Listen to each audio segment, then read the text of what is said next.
Perdón. Ahí. Bueno, sí.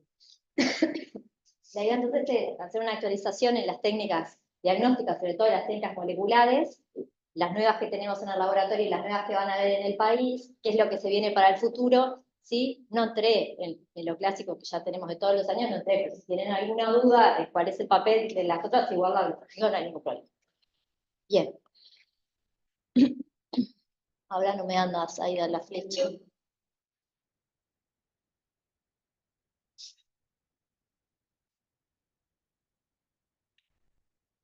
¿Ahora sí? Ahora sí, porque te viste.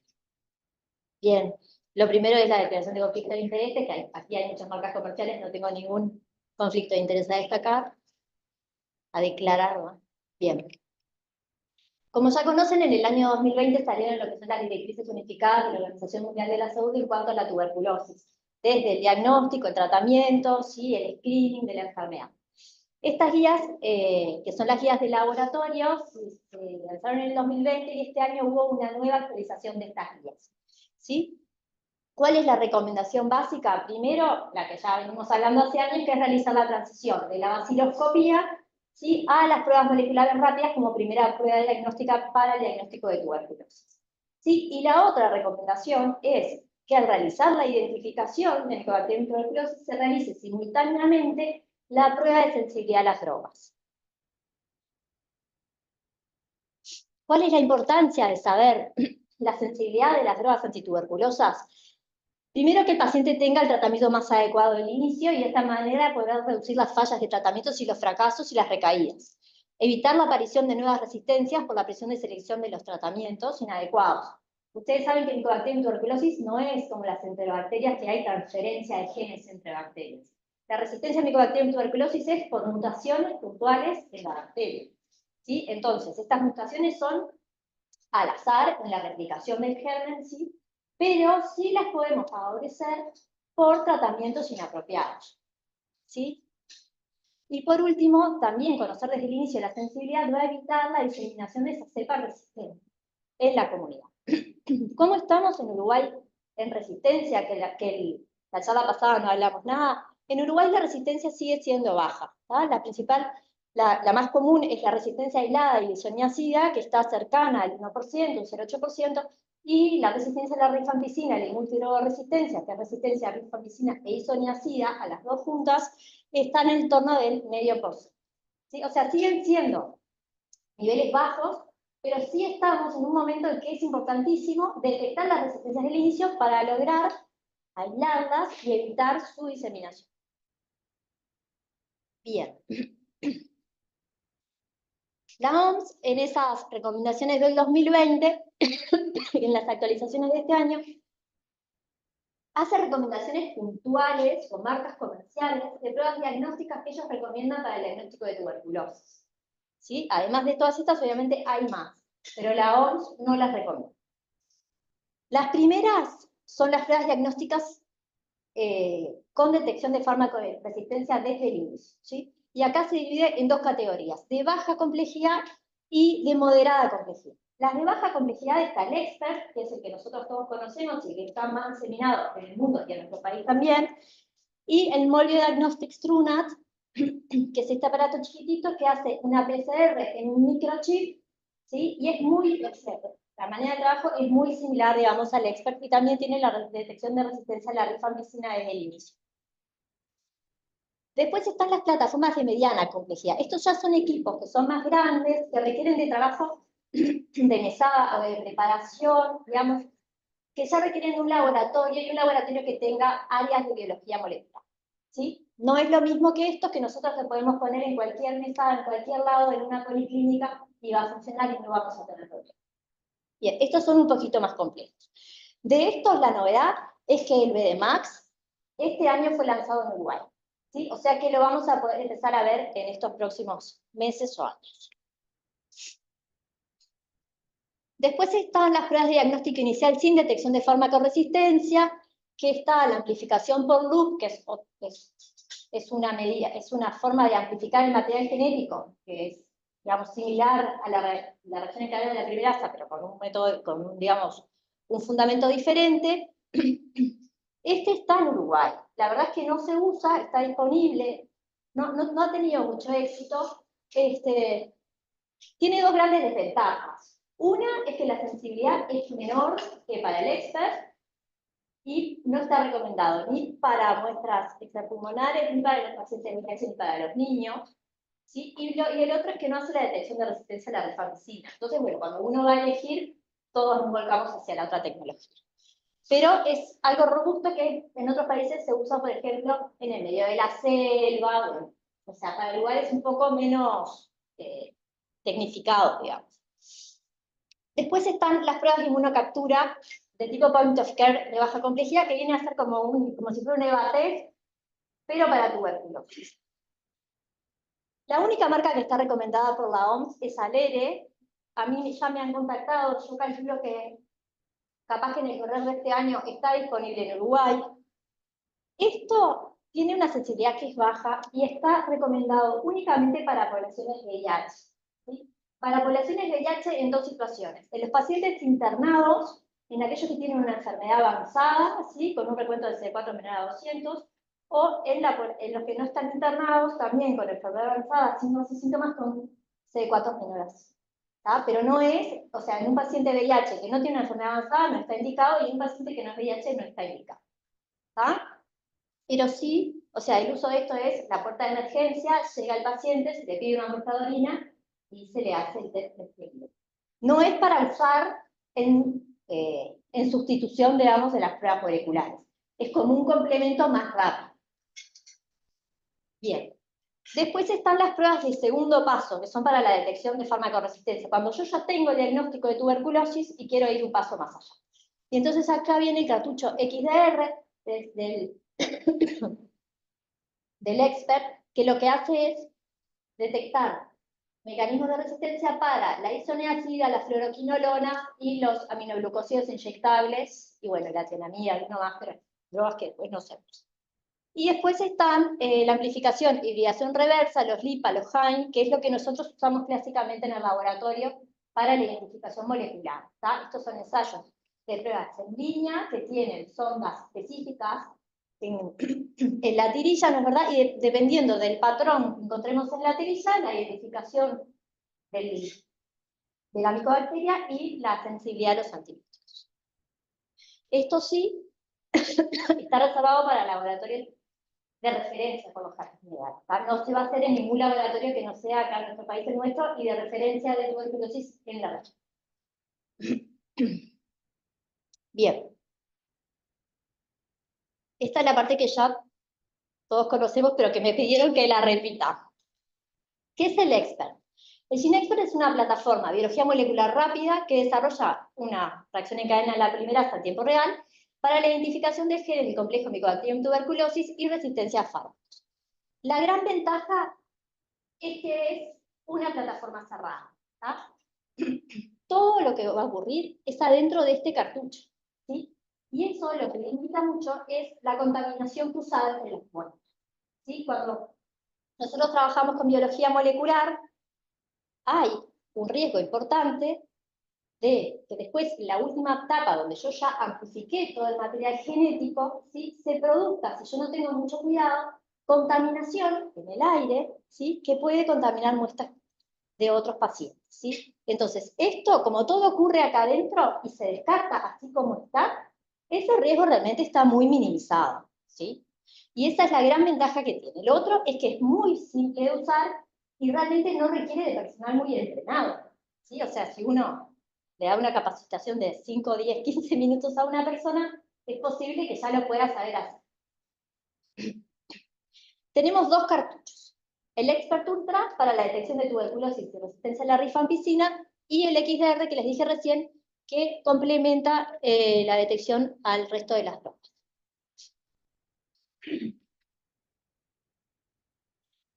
Bien. Es muy sencillo, nosotros tomamos la muestra, la mezclamos con un reactivo. Este reactivo tiene la función de licuar el moco del puto, ¿sí? Y a su vez inactivar los bacilos que hayan en esa muestra. ¿Tá? Por lo tanto, yo simplemente lo mezclo, lo pongo ahí, y cuando lo vuelvo a usar, ya el riesgo biológico de manipular esa muestra es muy bajo, porque yo ya inactivé los vacilos. Bien, esa mezcla se pone dentro del cartucho y dentro del cartucho va el equipo. Y el equipo se encarga de hacer todo el proceso. ¿No es verdad? Va a lavar la muestra, va a hacer la ultrasonificación, donde va a romper las bacterias, va a purificar ese ADN, lo va a amplificar y después lo va a detectar. Y nos va a dar un resultado. Y nosotros no tenemos chance de participar en ninguno de estos pasos, lo que también da seguridad a la técnica.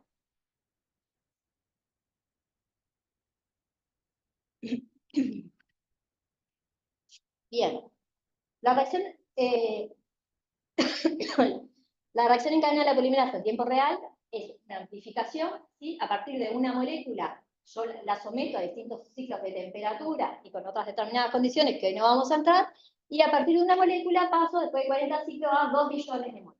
Esto lo que hace es que yo tenga la posibilidad de detectar cosas más fácilmente, ¿sí? La detección se va a hacer por la unión de sondas complementarias, ¿sí? En realidad la sonda complementaria se va a unir y después se va a amplificar, y lo que yo voy a medir es la fluorescencia que emite esta sonda cuando se une a su diana. ¿Se entiende? Bien. Y esto se hace en simultáneo. Y el equipo va a graficar la curva de detección de esa fluorescencia que detecta a medida que va amplificando.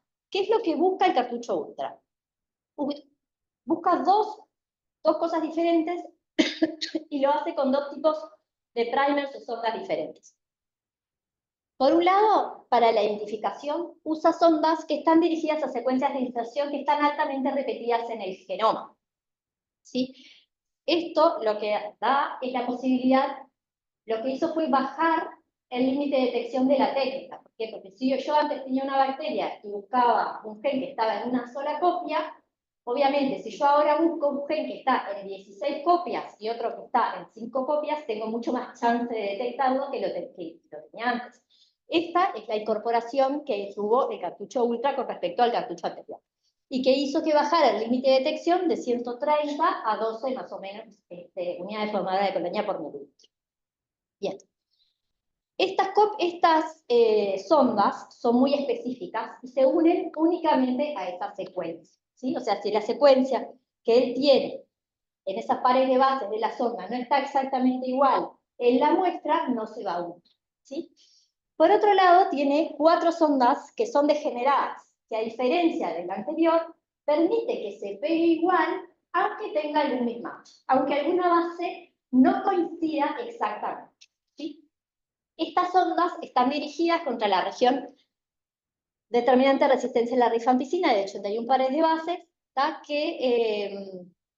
que codifica la subunidad beta de la ARN polimerasa. Con estas, lo que va a hacer es la detección de resistencia a la rifampicina. ¿Cuál es la ventaja de que sean sondas degeneradas y que no sean sondas específicas? Es que, primero, cuando vos tenés una sonda específica, vos podés, o si no se pega, es porque vos tenés una mutación, ¿no? ¿Me van siguiendo? Entonces, si yo tengo una sonda que es muy específica, todas las bases tienen que coincidir para que se peguen. Entonces, si no se pega, yo infiero que tengo una mutación, porque no se pega, ¿sí? Estas otras se van a pegar igual, ¿tá? Ahora, la manera que yo la voy a leer es distinta, la voy a leer por curvas de melting. A ver si yo le puse acá. No. Bien. Estas se van a pegar igual. ¿Qué es lo que hace el equipo? Después de que las 4 sondas se pegan, va a ser una curva de melting. La curva de melting es, él mira la cantidad de ADN que tiene doble hebra de acuerdo a la temperatura. Va bajando la temperatura de los 30 grados. Baja, ¿sí? Y a la temperatura que la mitad de las hebras están pegadas y la mitad están libres, eso se llama la temperatura de melting. Y esa temperatura es específica de cada secuencia, ¿sí? Entonces, sí. Entonces, el equipo lo que hace es medir la temperatura de melting y compararlo con las temperaturas de la cepa wild type. La cepa wild type es la que no tiene mutaciones, ¿sí? La salvaje, digamos. Entonces, de acuerdo a la variación de temperatura que encuentra, determina si tiene resistencia o no tiene resistencia. O sea, ya están caracterizadas las mutaciones más comunes, ¿sí? Y hay un listado, uno lo mira, donde uno podría inferir la mutación que tiene de acuerdo a la temperatura de melting que tiene en esa sonda. No es tan fácil porque tienen unos márgenes de error que se superponen, ya hicimos el ejercicio, pero bueno. En realidad, cada mutación tiene su temperatura específica, ¿sí? Bien, y entonces comparando, ¿qué es lo que ha hecho esto? Con la versión anterior, en el que se pega y no se, o no se pega, que era como funcionaba el cartucho anterior, teníamos falsos resistentes a la rifa, ¿sí? ¿Por qué? Y había mutaciones, por ejemplo, que no conferían resistencia, ¿sí? Pero no se pegaba porque yo tenía una mutación aunque fuera silente. Y eso a mí me lo detectaba como resistente, por ejemplo. Eso ya no pasa, porque ya las mutaciones silentes están categorizadas, digamos, y el equipo sabe que esa temperatura no es. Entonces, aunque vos tenés una temperatura de melting que no corresponde con la wild type, el software del equipo te lo da como sensible porque sabe que corresponde a una silente, ¿sí? Entonces, tiene como varias ventajas. La otra ventaja, con respecto a las que se pegan, es que acá estamos detectando cosas que no necesariamente estamos buscando. O sea, si hay una mutación nueva, ¿no? Y yo voy a buscar, porque este funciona así, pero por ejemplo, el HAM que nosotros usamos en el laboratorio, tengo que busco las mutaciones más comunes que yo conozco, ¿sí? Entonces, si está esa mutación, la voy a detectar. Ahora, si hay una mutación que no esté dentro de esas que yo conozco, no la voy a detectar. En cambio, con estas ondas degeneradas, sí las puedo detectar. Y esa es una de las ventajas. Bien. ¿Cómo trabaja el equipo? Lo primero que hace es ver si están esas secuencias de inserción que están altamente repetidas, ¿sí? Entonces, si encuentra esas secuencias de inserción, nos va a decir que es positivo. Una vez que termina, va a ser la semi-cuantificación de la carga de ADN. ¿Y esto cómo lo va a hacer? Con el CT de positividad de la primera sonda del RPO beta positivo, ¿tá? Entonces, dependiendo de en qué CT sea esa primera sonda, va a ser la carga, entre el CT 15 y el 18 alta, y así vamos bajando. Cuanto menor es el CT, más alta es la carga de ADN. ¿Bien? Y después lo último que va a hacer es la detección de resistencia a la rifampicina, haciendo esas curvas de melting para cada una de las ondas RPO beta. ¿Bien? El Expert Ultra agrega la categoría trazas. La categoría trazas, ¿qué es? Es aquel caso donde yo voy a detectar las secuencias de inserción que estaban altamente repetidas, pero no voy a tener amplificación o solo amplificación de una secuencia de las RPO beta. ¿Tá? ¿Qué es este caso? Es un caso en el que hay muy poca carga de ADN en esa muestra. Por eso solo detecto lo que está repetido y no lo que está en una sola copia en esa área, ¿sí? Entonces, ¿la categoría traza es un positivo? Sí. ¿Detecto tuberculosis? Sí.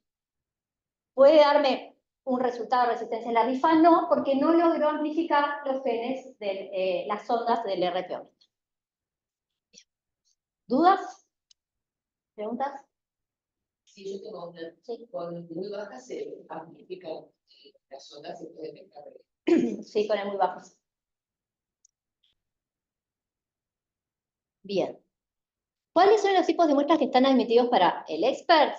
Y bueno, los recomendados inicialmente eran las muestras respiratorias, el esputo, el líquido cefalorraquídeo, ¿no es verdad? Y los aspirados de ganglios. Y la verdad que hoy está recomendado casi para que todos los tipos de muestras, incluida la orina, incluida la materia fecal, ya creo que no hay muestra que no pongamos en el Expert.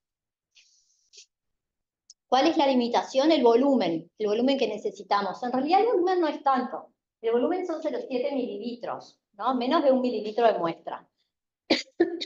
Pero bueno, a veces hay que ver, también a veces las muestras si tienen mucha sangre tampoco se pueden procesar. Y para el líquido cefalorraquídeo, acá el límite en realidad de la técnica y lo que recomiendan, digamos, los laboratorios internacionales es hasta 0,1. O sea, pero lo recomendado es por lo menos 0,5 mililitros. No es que uno no lo pueda poner. Uno lo pone, hace todo el esfuerzo por detectarlo. Si lo detecta, perfecto, ¿no? Pero sepamos que si le ponemos 0,1 no va a rendir lo mismo que si le ponemos 1 mililitro, ¿no? Todo sin centrifugar. Todo. ¿Cómo? No, el volumen es sin Es decir, centrifugar. un lavado no creo que haga. Un lavado bronquial alveolar nosotros lo centrifugamos. O sea, todo lo que tenga más de 3 mililitros Se centrifuga para llegar. se centrifuga. ¿Cuál es el problema? Nosotros no recomendamos que lo hagan los laboratorios porque no tienen centrífugas de contención biológica. ¿tá? Entonces, cuando vos trabajás con centrífugas que no son de esas, vos abrís, y si no lo haces dentro de una cabina, peor todavía, y tenés millones de aerosoles. Y como sabemos, esto es una enfermedad que se transmite por aerosoles, principalmente en el laboratorio. Este es el mayor riesgo, la generación de aerosoles cuando uno pipetea o centrifuga una muestra. Entonces, nuestra recomendación hacia los laboratorios de la red es que si no tienen una centrífuga de contención, no centrifuguen las muestras. ¿tá? Obviamente, el no centrifugar las muestras disminuye el rendimiento de la técnica. Hemos tenido algún caso que dice un líquido peritoneal, por ejemplo, que se procesa en un laboratorio X, les da negativo, lo procesamos nosotros y nos da una carga muy baja o un trazas, pero porque nosotros después lo centrifugamos a la muestra. Y obviamente, al centrifugar la muestra, aumentamos la sensibilidad de la técnica. ¿no? Por eso nosotros, en realidad, lo que nosotros le pedimos a los laboratorios es que hagan las expectoraciones y los aspirados traqueales, que son lo que no necesita centrifugación, y que el resto de las muestras nos las manden a nosotros. Después, cada servicio, de acuerdo a sus necesidades y a la realidad que tiene, decidirá si hace o no lo hace y tomará el riesgo de si centrifuga o no centrifuga. Pero bueno, todo eso puede ser que tengamos como a veces resultados discordantes con otros laboratorios. La idea no es repetir, la idea es trabajar en red y que si uno hace una técnica, o sea, si un laboratorio le hace un una muestra, yo no se lo voy a repetir. Salvo que en estos casos yo sepa que ellos no están haciendo la técnica, digamos, de la manera correcta, y está bien que no la hagan por un tema de bioseguridad del personal. ¿sí? Perdón, Sí. la centrifugación de una muestra como el lavado, digamos, aumenta la sensibilidad, Claro. pero aumenta la sensibilidad para la verdadera presencia en la muestra y aumenta la sensibilidad para una eventual contaminación. Bueno, de eso hablamos después. Pero sí. Por eso, Vos te estás concentrando en la ADN. O sea, concentrando el material de genético, la lo misma- vas a después amplificar y después lo vas a hacer. y lo vas a reconocer. Eso está perfecto. Hay una pregunta en el chat, no sé si la quieren dejar para después, pero la leí ahí, es Inés Bacino, que nos pregunta, ¿hasta cuándo el Ginexpert sigue dando positivo? ¿Hasta cuándo sigue dando positivo? O sea, no tenés por qué responderla ahora, capaz que la discutimos después. ¿Hasta cuándo? ¿En tiempo? Y sí, Wow. me imagino que será en el tratamiento, En el en la tratamiento de la evolución de la tuberculosis, el persona. Ginexpert Ultra está reportado hasta 5 años. Y yo te diría que nosotros hemos tenido casos, o sea, yo, claro, a mí lo que me pasa en el laboratorio es que a mí la clínica me falta, ¿no? Entonces, yo lo más que accedo es acceder al sistema de ellos y ver si está en tratamiento o no está en tratamiento, y bueno, y un poco poder interpretar desde ahí. Pero hay pacientes del 2015 con tratamientos y que tengo una muestra este año y de repente tengo trazas, ¿no? Ya, y ahí después entra todo el tema de la interpretación de eso, que es muy difícil. Pero bueno, pero hasta 5 años es lo que está reportado en la literatura. Ayer leí un artículo que decía 7, pero sí. Bien. ¿Qué es lo que... Ah, perdón. No, ya. Ahí está. ¿Qué es lo que tenemos que tener en cuenta a la hora de interpretar un extra? ¿no? Y son como varias cosas, porque uno dice, bueno, uno lee por ahí, dice, bueno, la sensibilidad global, ¿no es verdad?, es del 90% para la detección pulmonar.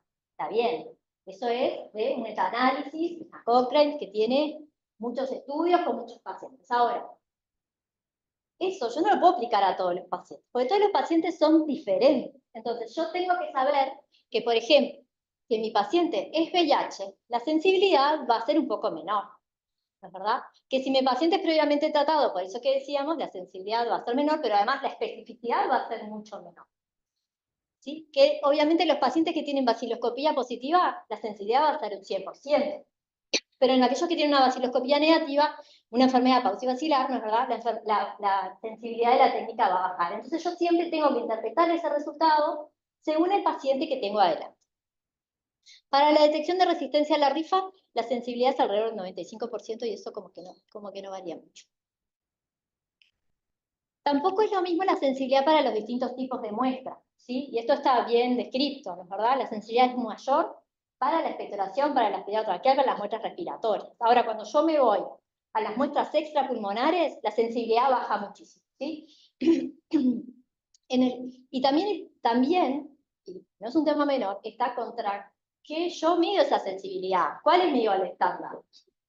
¿No? Porque cuando mi gol estándar es el cultivo, por lo general las sensibilidades son más bajas. Y cuando mi gol estándar pasa a ser un estándar compuesto entre la clínica, la radiología, la epidemiología, bueno, ahí la sensibilidad de la técnica aumenta y aumenta muchísimo. Nosotros lo mostramos hace unos años, y realmente cuando todos aquellos que nos quedaban sin confirmar bacteriológicamente, el expert apoyaba mucho ese diagnóstico que clínicamente ya estaba hecho. Bien. Para el líquido cefalorraquídeo, entonces, un 41% contra el cultivo es la sensibilidad y un 70% contra el gol estándar clínico, ¿no es verdad? Para los aspirados de nódulo anda alrededor del 90%, mayor. Para el líquido pleural, un 50%, ¿no es verdad? Un 20% si es contra el cultivo. Para el peritoneal también, un 60%, el pericardio un 60%. O sea, recuerden que en los líquidos biológicos la sensibilidad es alrededor del 50%. O sea, la mitad me van a dar y la otra mitad no me van a dar. Y eso lo vemos todos los días. La cantidad de líquidos pleurales negativos, que después tenemos cultivos positivos, son una cantidad. O sea, si tengo el positivo, me confirma la enfermedad. Si no la tengo, no me la va a descartar. Bien, la sangre que 2 por 3, cada tantos meses me manda un infectólogo. Ya pusieron a punto la técnica de la sangre y no, la verdad que todavía no hemos podido. Ya va a llegar, disculpen. Igual vieron es eso, no es lo mismo, o sea, la sensibilidad también es muy baja. Pero claro, si está positivo, es positivo, es lo mismo que el otro. Pero no hemos podido todavía. Bien. En los niños, la misma situación, la sensibilidad de los niños global es más baja, la enfermedad es paucivacilar, y también va a depender del tipo de muestra, 75% para la esputo, 70% para el aspirado gástrico, y las heces, que es la muestra que está recomendada ahora, con más facilidad de su obtención, en realidad es un 50%. O sea que...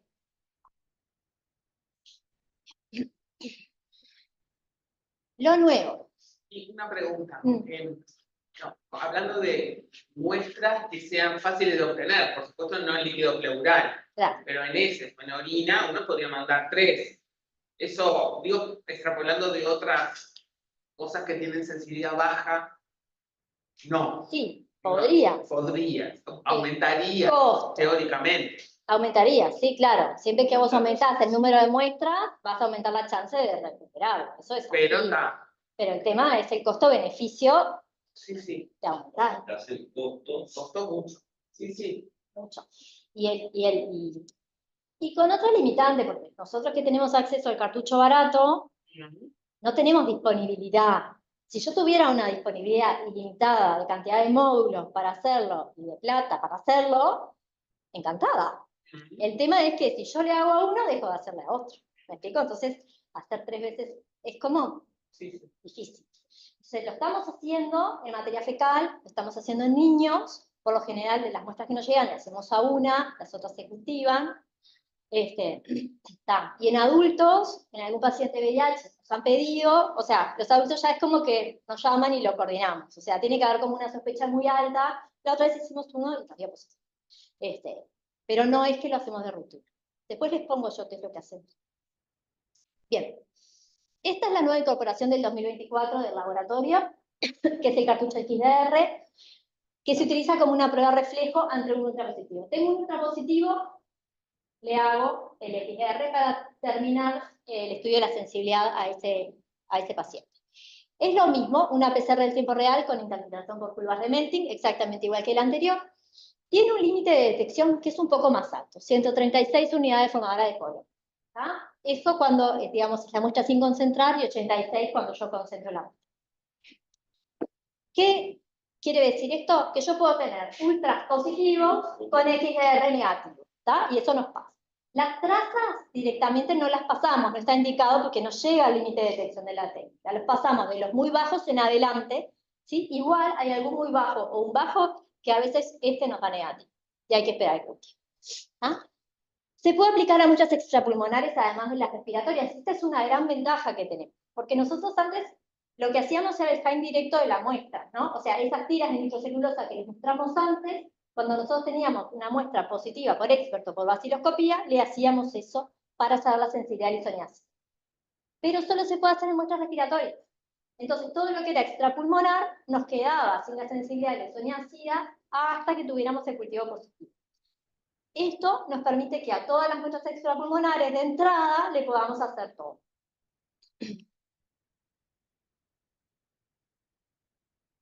¿Cuál es la sensibilidad y la especificidad? La especificidad siempre es buena para estas técnicas, esta es la verdad.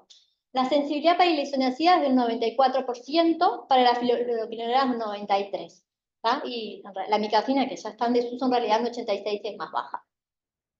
Esta sensibilidad de isoniazida es mayor a la que nosotros tenemos con las otras técnicas que hacemos. ¿Por qué? Porque esta técnica agrega 2 genes más de resistencia. O sea, los genes clásicos de resistencia para la isoniazida son el INHA y el CAPG. Esos son los que detectan todas las técnicas. Este agrega 2 genes más. Estamos detectando mutaciones en el gen AHPC.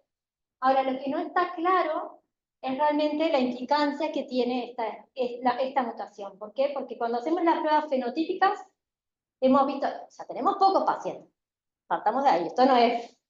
Tenemos pocos pacientes. Las pruebas fenotípicas nos dan sensibles, o sea que si yo lo hago en el laboratorio exponiendo la bacteria a la droga, crece igual.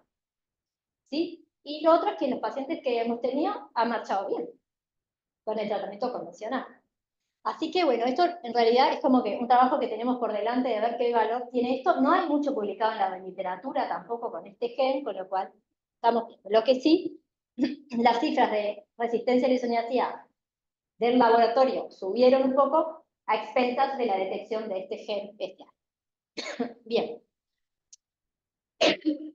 La limitación, eso, ¿no? Que puedo tener ultras con cargas muy bajitas que me dan negativos, eso sí, y lo otro es que requiere módulos con tecnología de 10 colores. El expert hizo como una evolución, digamos, los equipos anteriores eran de 6 colores, y estos son de 10 colores, y estos 10 colores permiten usar estos cartuchos. Los equipos viejos no los pueden usar, o sea, nosotros tenemos, algún otro laboratorio tiene, creo que el del laboratorio LAC tiene, pero la gran mayoría de los laboratorios del país tienen módulos de 6 colores, con lo cual no podrían aplicar esos cartuchos. La otra novedad que hay para este año es este equipo que fue recientemente lanzado. Me dijeron que lo instalaron en el Hospital Maciel y que lo van a usar para tuberculosis. No sé si lo han empezado a usar todavía. Esta es una plataforma que está dentro de estas 4 que habían de moderada complejidad. La sensibilidad para la detección de tuberculosis ronda el 93%, o sea, son similares al expert. Esto es para todas estas de de un multianálisis.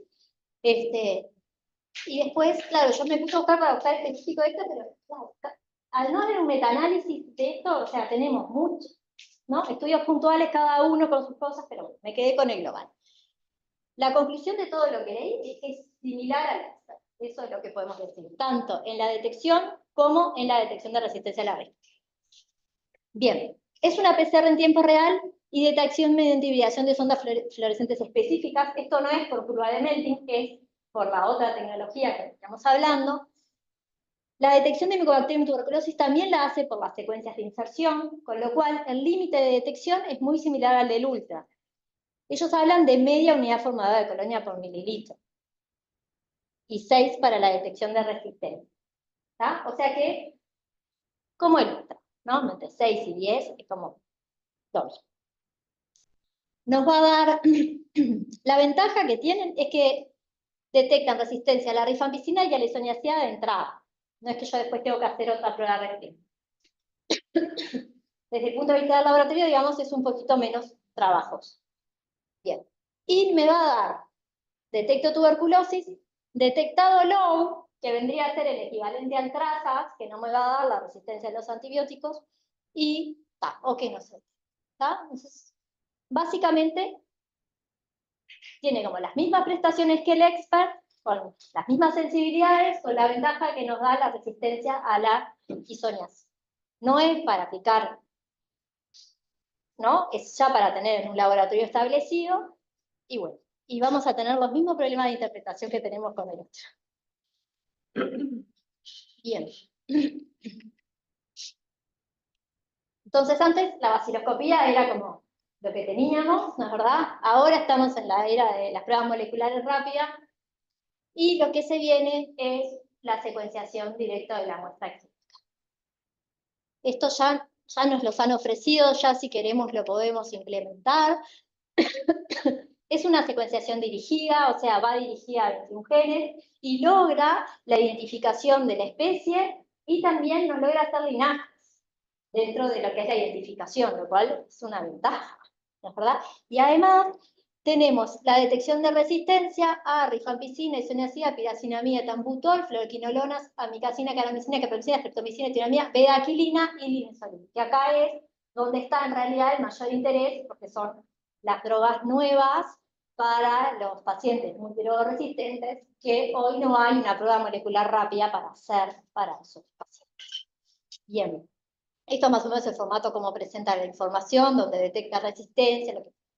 ¿Cuál puede ser la aplicación en nuestro país? Obviamente esto se aplica cuando yo ya tengo un paciente diagnosticado, o sea, recién lo diagnostiqué con una prueba molecular rápida y en una muestra respiratoria aplico esto. No es para hacer diagnóstico con esto, ¿no? O sea, es una vez que yo ya tengo al paciente diagnosticado. ¿Qué aplicabilidad tiene en nuestro país? Y bueno, yo creo que por ahora, con el nivel de resistencia que tenemos, todavía no amerita. Claro, si yo tuviera un 20, un 30% de pacientes multidrogoresistentes, bueno, o un poco menos, pero ahora con un medio por ciento como que todavía no. Pero en un futuro, capaz que sí. Bien. La sensibilidad no es tan baja. Por eso él te requiere que tengas un positivo. Nosotros el año pasado... O sea, no es tan alta. Muy claro, no es tan bajo. El límite de detección no es tan bajo. Eso. Exacto. El año pasado nosotros probamos con esta tecnología unos paneles que se llaman RPIP, que tienen, como que yo te dijera, me acuerdo, 200 patógenos respiratorios, una cosa de loco. Una cosa de esas que después no sabes qué hacer. Y lo probamos con pruebas de pacientes, con muestras de pacientes nuestros, y quisimos poner a algún paciente que tuviera resistencia, y la verdad fue que no tuvimos buenos resultados porque no los detectó. Estos eran pacientes que ya estaban en tratamiento, o sea que la carga basilar que tenían era más baja. A nosotros nos dieron positivas por expert esas muestras, y sin embargo por el Diplex nos dio negativo, con el RPIP. ¿Me explico? En general, en los cuando se miden muchas cosas, la sensibilidad es un poco más baja, en general, ¿o no? Sí. En una misma... Sí. Sí. Sí, porque tenés competencia también. Pero ellos declaran un límite de detección menor al que realmente tienen. ¿Me explico? ¿Carmen? No, la pregunta mía era, ¿esto también tiene una aplicación epidemiológica? Claro. Además, Además, sí. Nosotros ahora tenemos un proyecto aprobado del Fondo Sectorial de Salud y estamos haciendo eso, epidemiología molecular. Sí, vamos a hacer casi 100 cepas, secuenciación completa del genoma, y después el resto por una técnica de 1000 UNTR, que es clásica para digamos, para la clasificación taxonómica de aquí. Bien, bueno, eso en cuanto a lo que son las tecnologías disponibles nuevas, lo que ya tenemos. Otro. Cliqué a la pantalla. Bien. ¿Cómo tuvo el diagnóstico desde el punto de vista del laboratorio el año pasado en nuestro país? Esto es para que tengan una idea de cuál es nuestra carga de trabajo. Nosotros recibimos cerca de 35.000 muestras al año, ¿tá? De estas, 20.000 son para diagnóstico de pacientes, 12.000 son de pesquisa, esto es la búsqueda activa en población de riesgo, en este caso es en el ingreso a cárceles y en refugios. Ahí cuando entran se les pide una muestra de esputo y se le hace vaciloscopía y cultivo. ¿Ah? Pero eso es 1/3 de la carga de trabajo del laboratorio. Y después tenemos 2.500 muestras al año de pacientes en seguimiento. Esto está desde el 2009 hasta la fecha, como vieron, en la pandemia bajó muchísimo las muestras y ya el año pasado recuperamos los niveles prepandémicos, que fue una buena noticia. Bien, ¿Cómo venimos en cuanto a la utilización de los métodos moleculares rápidos, que en nuestro país es equivalente al EXPERT? Viene aumentando año a año, ¿es verdad? El año pasado fueron casi 8.000 experts que realizamos entre los laboratorios privados y nosotros. O sea, en el país. En el país, 7.933 creo que son, ¿sí? Los laboratorios de la red aumentaron un 20% y nosotros aumentamos un 25% en lo que pudimos hacer. Y esto lo que lleva es que año a año el porcentaje de pacientes que se diagnostica con EXPERT va subiendo. O sea, nosotros tenemos que tratar de llegar a que todos los pacientes diagnosticados tengan una prueba molecular rápida de inicio, ¿verdad? Bueno, el año pasado casi el 60% tuvieron un EXPERT hecho. Estas son las baciloscopías, andamos alrededor de las 10.000 baciloscopías diagnósticas, ¿no? No de las otras, no están ahí no están las otras. ¿Quiénes son los pacientes a los que nosotros le hacemos el EXPERT? Esto es algo que también ustedes en las instituciones capaz que toman en cuenta al momento de decidir a quién le hacen y a quién no, porque saben que después nosotros a estos sí o sí se los vamos a hacer que ustedes no se los hicieron, ¿sí? Entonces, a todas las muestras de sitios estériles se los hacemos nosotros. Todos los lavados bronquial-alveolares, hace un par de años a pedido de Mariela, también los incluimos. Las orinas, en las orinas ahí hablan con nosotros, un paciente que tenga sospecha de una tuberculosis urinaria, y le hacemos, son 3 muestras, a una le hacemos EXPERT. En los niños, la materia fecal, a una muestra le hacemos, en los adultos previa coordinación. Después, todas las muestras de los niños van todas a EXPERT. Todo lo que son VIH, inmunosuprimidos, todos los ingresos a CTI, los contactos con multiresistentes, pacientes, contactos con multiresistentes o resistentes. De los pacientes que están en tratamiento, obviamente esto no es una herramienta de seguimiento de pacientes porque el EXPERT me sigue dando positivo, ya dijimos que hasta 5 años puede seguir dando positivo. Entonces, ¿a quiénes le hacemos EXPERT? A los pacientes que pensamos que tengan un fracaso, es para la detección de resistencia, obviamente no es para la detección de tuberculosis, ¿sí? O a los pacientes que están en abandono de tratamiento, también para la detección de resistencia. Y después, en los privados de libertad, que tienen una placa patológica, también les hacemos EXPERT, aunque no tengan ninguno de los otros factores de riesgo. Bien. Como ven, lo único que nos queda afuera es el paciente sin factores, las expectoraciones de pacientes sin factores de riesgo, es básicamente a lo único que no le hacemos EXPERT en el laboratorio. ¿Qué es lo otro que el año pasado siguió más o menos con la misma tendencia? Es que los diagnósticos se están haciendo en etapas tardías de la enfermedad, ¿verdad? El 60% de los pacientes que fueron diagnosticados con una baciloscopía tienen 2 o 3 cruces en su baciloscopía. Y los que fueron diagnosticados por EXPERT, el 57% tiene una carga media o alta. Esto quiere decir que estamos llegando tarde al diagnóstico de los pacientes.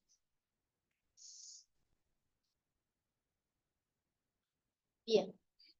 Y por último, esto es algo que monitorizamos en el laboratorio y que le hacemos un seguimiento de hormiga, es que todos los pacientes tengan pruebas de sensibilidad diagnósticas desde el inicio de su diagnóstico.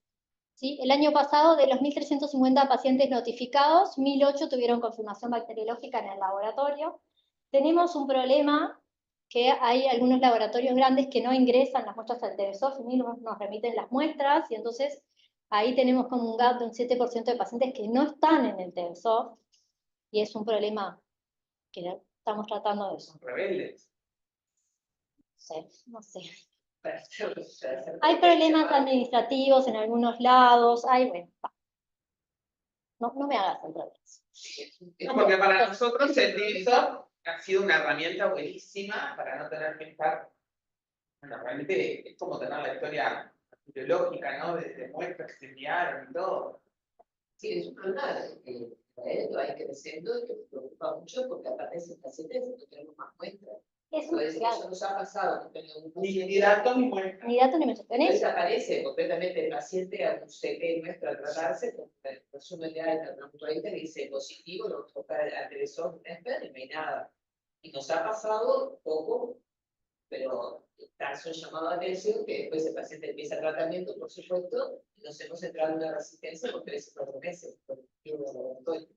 Entonces digo, no puede, claro, no piensa, con todo este desarrollo que hemos adquirido para todo nuestro país, que nos esté pasando esto. Hay dos problemas, ¿no? O sea, uno es eso, que el paciente entra, inicia tratamiento y no tiene las pruebas de fenotípicas hechas, digo, de sensibilidad hechas desde el inicio. Y la otra es la duplicación de los esfuerzos, ¿no? Porque a veces, después, ¿qué pasa? Llega el CP y entonces el CP yo digo, bueno, si no está ingresando el Telsoft, tomale una muestra y mandámela. Mándamela, ¿no? Si el laboratorio no me la mandó, mándamela vos al CP. Pero claro, entonces ahí yo de repente repito un expert, o sea, ¿no? Estamos gastando doble. Y es así. Bien. De las muestras. Ese 6,8% de los... 6,8% de los mismos. No, de los notificados. De los pacientes, o sea, de los pacientes notificados, casi un 7% no tienen ingreso en TBC. Es la de sensibilidad. O sea, en las muestras debe ser más. Claro, las muestras mucho más. Claro. Y estas son muestras de repente que en un lugar le hicieron una baciloscopía o un Ginepper negativo y no se cultivaron. ¿Entendés? El Ginepper negativo que no se cultiva de una expectoración no me preocupa, porque la sensibilidad es muy buena. Pero una baciloscopía negativa que no se cultiva, esa sí me preocupa.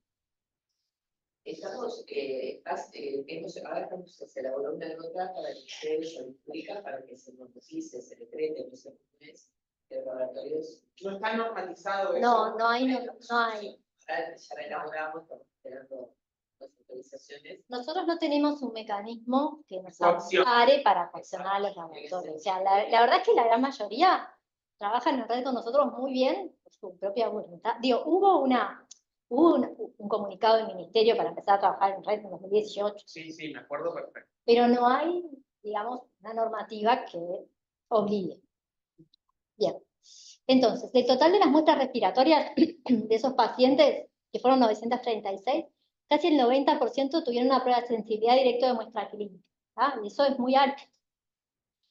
Acá están los experts, ¿sí? Y después los FIND directo de muestra que hacemos a los que son por baciloscopía positiva. O sea, en el laboratorio tenemos como dos algoritmos. Si el paciente se diagnostica por expert XPR. ¿Sí? Si el paciente se diagnostica por baciloscopía FIND directo de muestra. El FIND directo son las tiritas, para tener la sensibilidad. Y ahí llegamos al 90%. En los que no llegamos acá directo de la muestra, bueno, por cultivo aumentamos hasta el 94%. Y siempre nos queda un pequeño porcentaje de pacientes que por razones técnicas no podemos hacer las pruebas.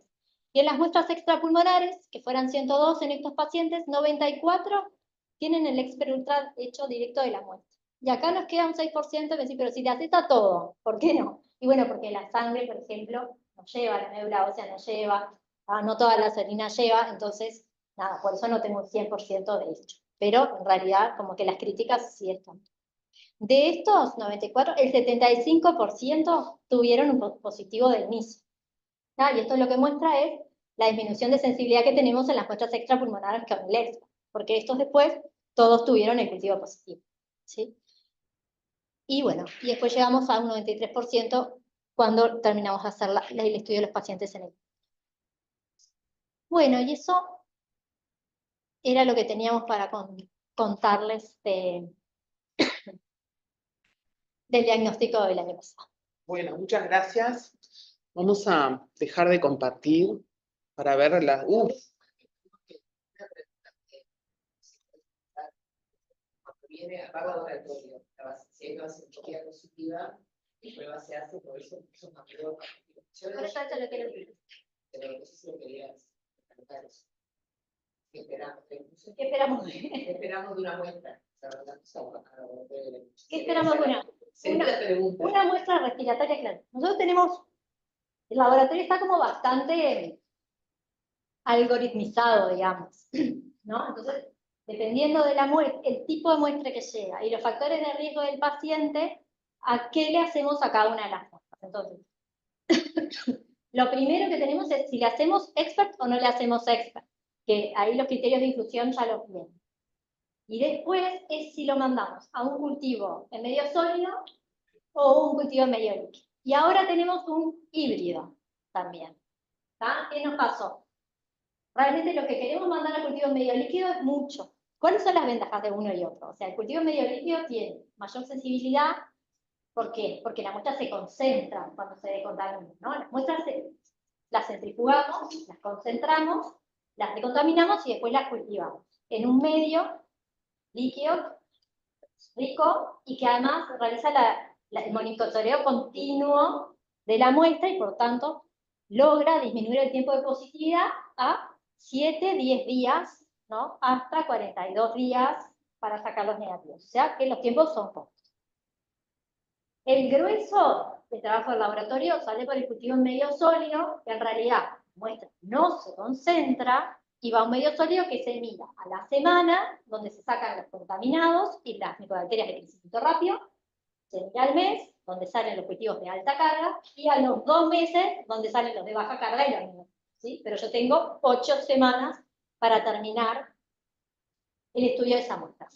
¿Qué hicimos ahora? Fue unir entre la concentración de la muestra y la decontaminación por el método que usamos para el cultivo líquido, y lo terminamos dando en un medio sólido, porque no tengo capacidad en el equipo para poner más, pero por lo menos es como un cultivo más enriquecido, porque yo concentré la muestra, ¿sí?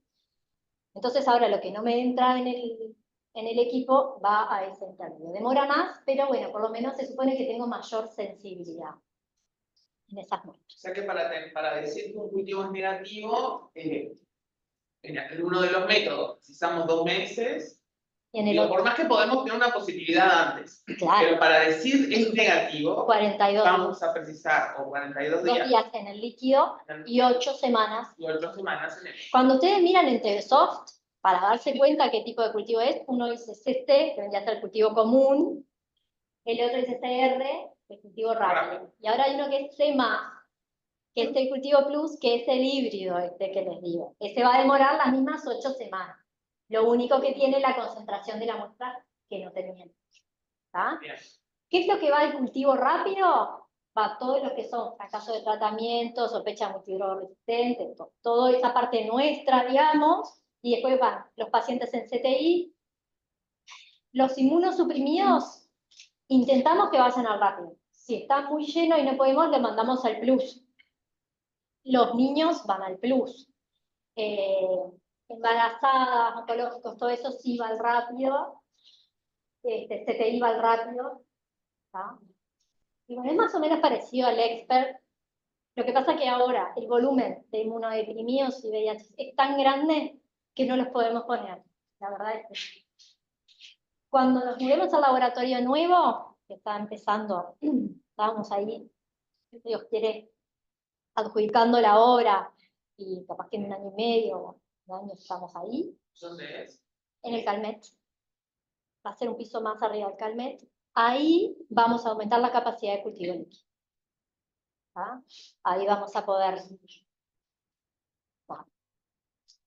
Bueno, no sé, de todos los que están conectados, ya vi que Julio levantó la mano. Julio levantó la mano, pero levanten la mano y les vamos dando la palabra de a uno. Julio. ¿Hay que desmutear esto?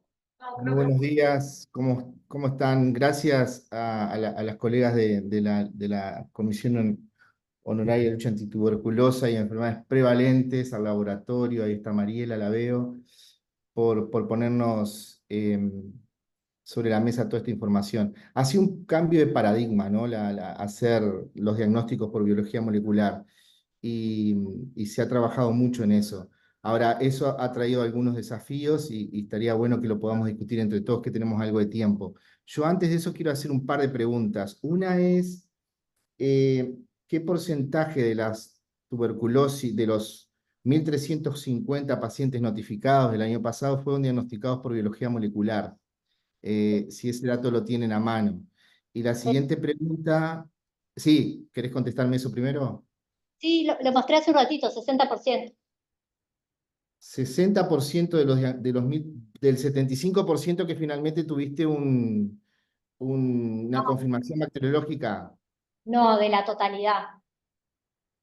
Porque hay O algunos que no tuve confirmación yo, pero que que tiene afuera y que no me lo mandó, o no está en el TVSOF de alguna O sea, manera. del 60% de los que en general De los 1.350 pacientes notificados, casos, hay 1.000. hay el 60% que no, bueno, son los positivos del año pasado, bueno, pero no es lo mismo. No, por eso. Los positivos no es lo mismo que la cantidad de pacientes. El No. 60%, porque eso es un trabajo paciente por paciente de mi administrativa y mía, revisando paciente por paciente qué pruebas se le hizo a cada uno de los que ellos tienen notificados. O sea, está hecho uno a uno. Y es el 60%.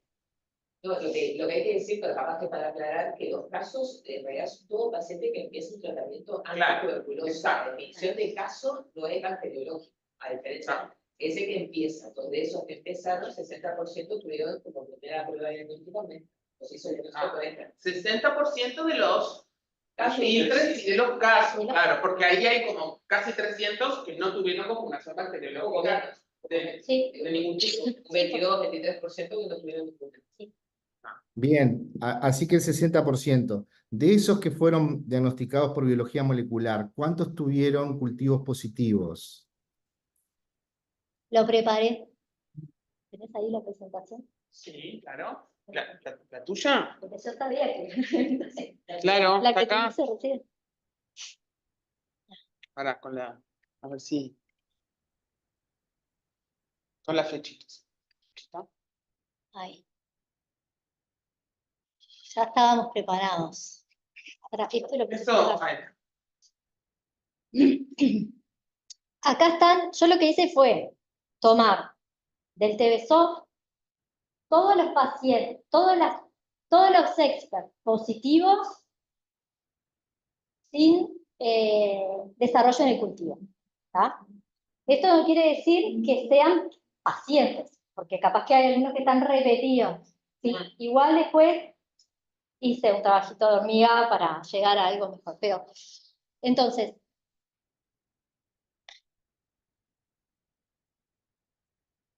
acá lo primero que tengo es, estos son todos los 790 expert positivos del año pasado.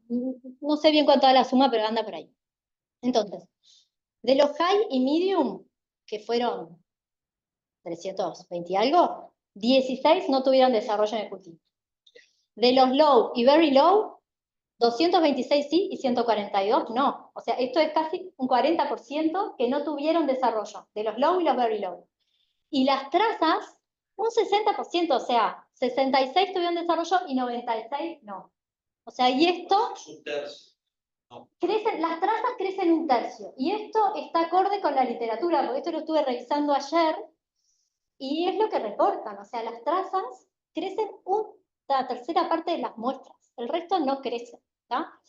Y esto nosotros lo explicamos por varias cosas. Uno, que las muestras llegan con delay, o sea, la recomendación es cultivar las muestras dentro de los primeros 3 días. Con suerte están llegando a los 3 días, entre los 3 días y la semana es la media, ¿no? Pero es así, porque vos sacás la muestra, va a tu laboratorio. El laboratorio, con suerte, lo manda al nuestro, que llega a Focos, que es abajo donde reciben las muestras, y después Focos lo manda al laboratorio nuestro. Con suerte, 2 días tenés seguro, ¿sí? Después, si no tenés que, en el medio está el CP de acá.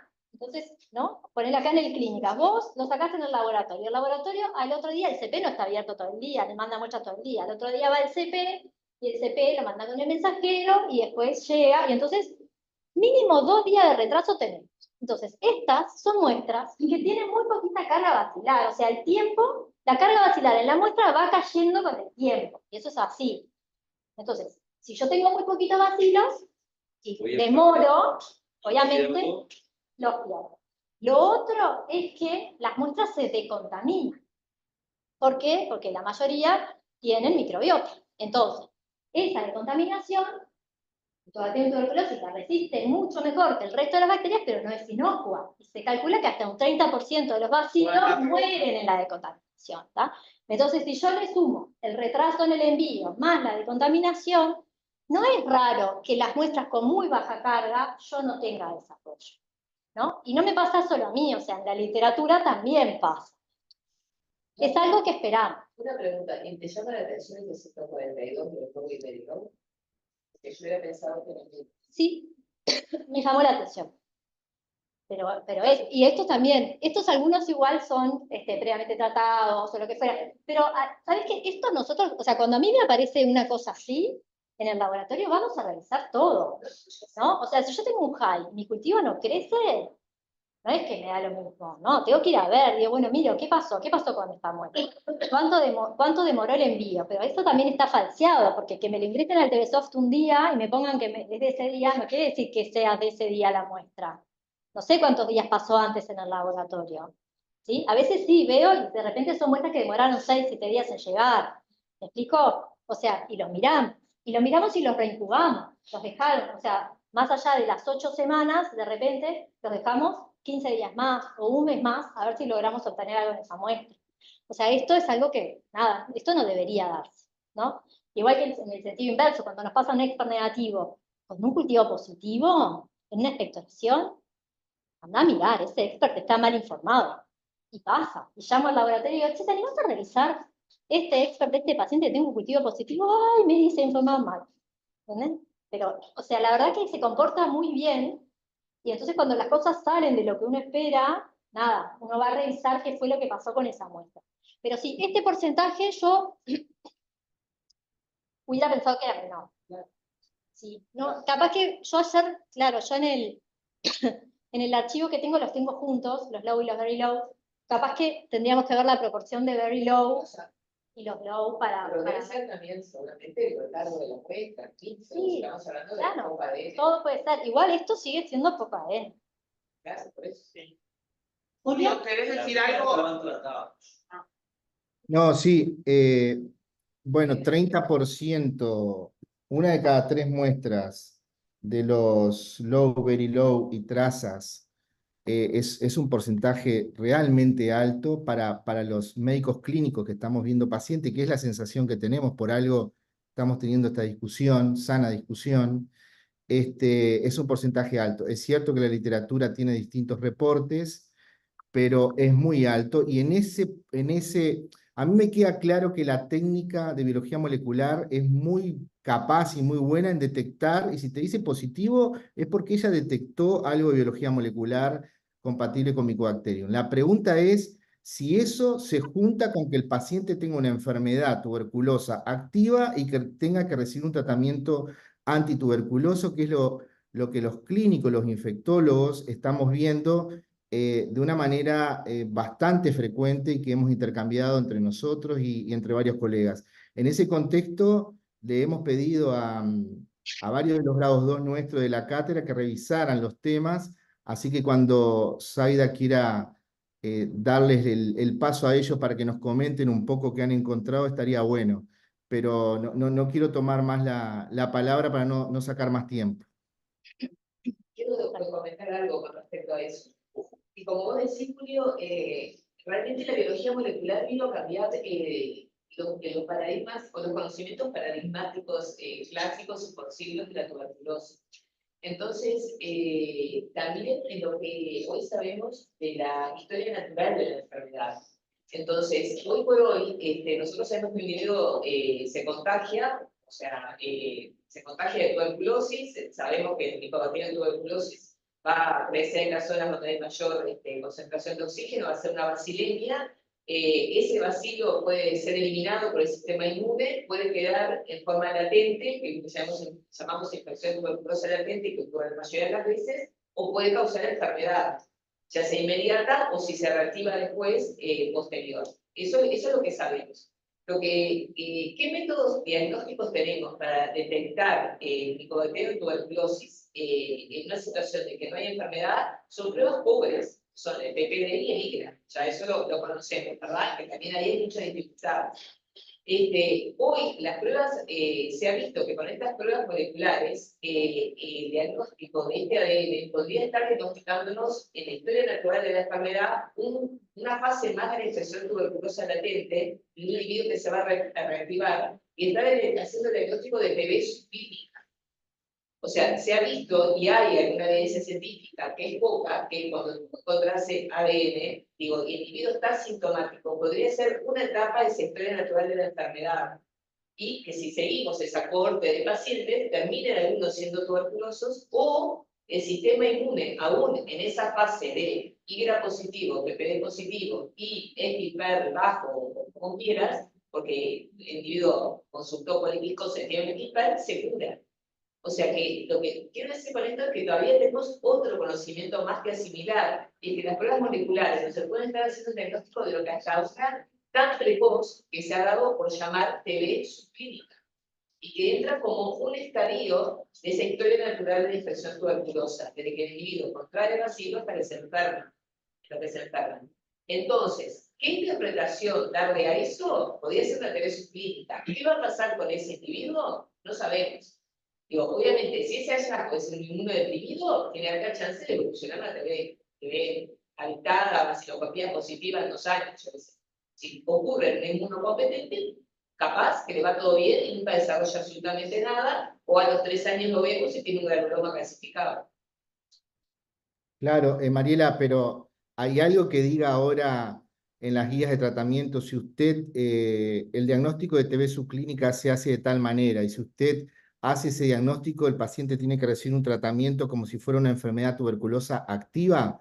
¿Está escrito como un ítem o seguimos con tuberculosis activa y infección tuberculosa latente? ¿O ya está estandarizado que hay algo en intermedio y que en realidad se debe tratar igual con la enfermedad tuberculosa? Esa es la primera pregunta. La siguiente pregunta es, pregunta no, comentario, es que los médicos infectólogos tenemos una visión de ver los enfermos, es nuestra especialidad, ver pacientes, pero tenemos una visión epidemiológica, de salud pública, de control de infecciones, tenemos una visión un poco más amplia, entonces estamos muy desconfiados que haya pacientes que en realidad no tienen tuberculosis porque los pacientes limpian sus placas, limpian sus tomografías con un tratamiento beta-lactámico cualquiera, o porque se diagnostica otra etiología que explica mejor lo que le está pasando al paciente y no le estamos empezando tratamiento antituberculoso y esos pacientes no desarrollan clínicamente luego. Entonces, el sentir de los especialistas en enfermedad infecciosa es que hay algo que está pasando que va más allá a esa explicación que tú estás dando. Entonces, primero era la pregunta y segundo fue el comentario. Y no quiero tocar más el tema porque si no le saco el tiempo a los demás colegas. La respuesta a la pregunta, Julio, es que no hay nada normalizado. Esto es absolutamente producto de la investigación y conocimiento nuevo que estamos adquiriendo. Por supuesto que no hay ninguna normalización. Eso digo, creo que es, de todas formas, creo que es un conocimiento muy importante y que justamente va a echar luz en los próximos años cuando haya más investigación. O sea que bienvenido, pero no lo podemos resolver con una guía clínica. Esos pacientes no se pueden resolver por guía clínica, que son muy válidas, pero no son para estos casos. En segundo lugar, que tú decís de comentarios, tenemos que ver por qué pasa eso. Y creo que acá surge el tema de siempre que sobrevuela esto, ya no sé cómo quiera, que es el tema de la contaminación. De antes. ¿Eh? Claro, sí, de antes de que ella fue. Ahí va, exactamente, o que subyace como problema y que me parece que eso es una cuestión a abordarlo. Que es abordarlo, que es el tema de la contaminación. Entonces ahí la voy a monopolizar la palabra. La contaminación, sí o no, cuánto incide. Y bueno, me parece que ahí el tema de resolver frente a esto, que supongo que están unidos con hablar ahora, es ver qué hacemos nosotros. Porque el problema es de los médicos, de las instituciones. Porque cuando uno va aparte a tocar el tema de contaminación en la literatura, hay menos que menos. Digo, eso sí, es el tema. O sea, yo quiero decir. Sí, los colegas que Julio le pidió que hablen un poco de esa revisión, cuando quieran hablar, levantan la mano. Antes que... Sí. Pero antes yo quiero decir algo, Julio, yo entiendo lo que vos decís y está perfecto, pero también digo que hay que encuadrarlo, digamos, en la situación epidemiológica, y me preocupa el concepto de que podamos estar teniendo lo que llamaríamos falsos positivos de enfermedad tuberculosa, o sea, de todo esto que estábamos hablando, ¿no? ¿Qué es? Si es latente, si es subclínica, yo qué sé, porque como instalar ese concepto entre los clínicos puede llevar a desestimar algún diagnóstico, que a veces esa discusión, entiendo que la de vos, y entiendo que se pueda dar la discusión en pacientes, porque nos ha pasado de pacientes que realmente no, nos parece que no tienen tuberculosis, punto.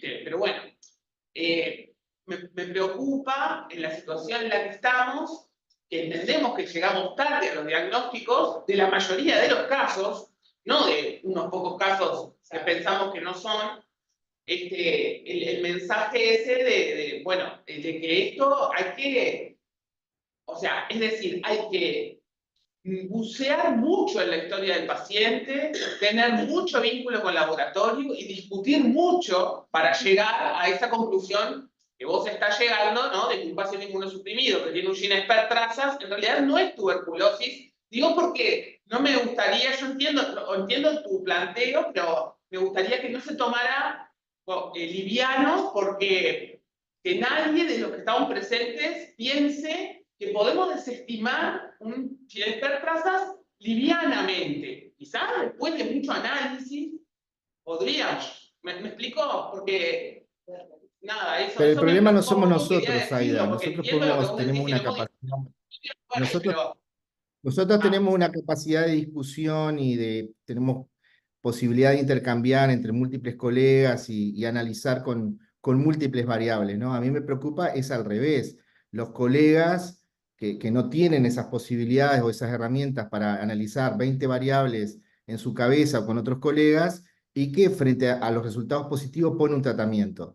Entonces, conceptualmente está bien, queremos tratar las tuberculosis, pero no es un tratamiento ajeno a complicaciones. Entonces, ese es el problema. Y capaz que el tema pasa por, bueno, si a usted le pasa esto, tiene que consultar con un experto que maneje más este tema. Entonces, entre nosotros lo podemos discutir, pero hay una cantidad enorme de colegas que no pueden hacer eso, ¿no? Pero bueno, nada, un comentario. Igual el paciente cuando llega a la lucha para el tratamiento, después nos ven los médicos de la lucha, o sea, no es que le hacen otra evaluación después.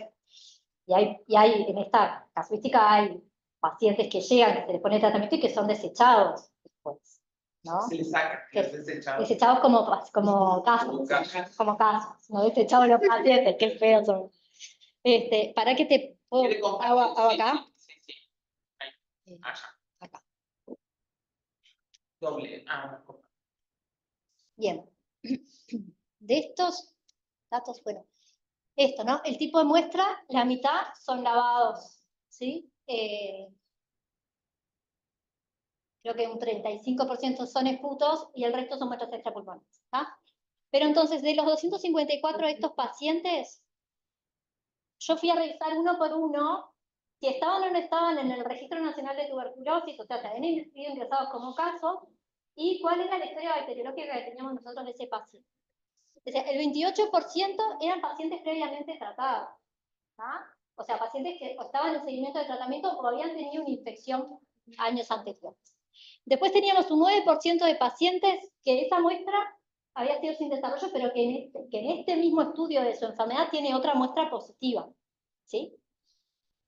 Y después teníamos un 54% de los pacientes que no tenían nada que lo apoyara. No, perdón. Un 54% de los pacientes que fueron tratados como tuberculosis y un 9% que no fueron tratados. No se está proyectando la presentación. No sé, alguien está diciendo que no lo Yo ve. la veo, capaz que antes no estaba, pero está así ahí. Ah, sí.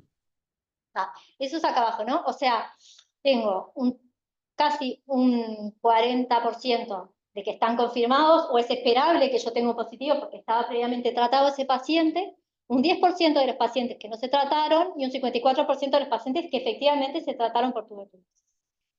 De los pacientes que se trataron, el 15% no tenían el cultivo positivo, pero tenían o una baciloscopía, o un ADA que apoyaba, o un GeneXpert, o un HAIN directo en otra muestra que no era esa misma muestra. Después, un 7% tenía una baciloscopía en esa muestra o nada en esa misma muestra que apoyaba. Por ejemplo, un líquido pleural con un trazas y una A positivo. Después, un 27% de las muestras tenían otra prueba molecular en esa misma muestra. Esto tiene como un nivel menor de apoyo, ¿no? O sea, dos pruebas moleculares En la misma muestra positiva. O sea, ¿qué es lo único que me apoya un poco más? Es que el Hain directo y el XDR tiene un límite de detección superior, igual yo. igual, ¿no? Que el trazas, igual yo. Y sí, y la mitad de los pacientes no tenían nada, otra cosa que lo apoyara, que seguramente tenía la clínica, o sea, cosas que yo desde donde estoy,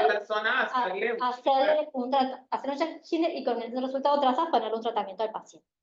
De los pacientes que no fueron tratados, hubieron 7 pacientes que fueron desechados como casos, ¿sí? Hubieron 5 pacientes que no se ubicaron.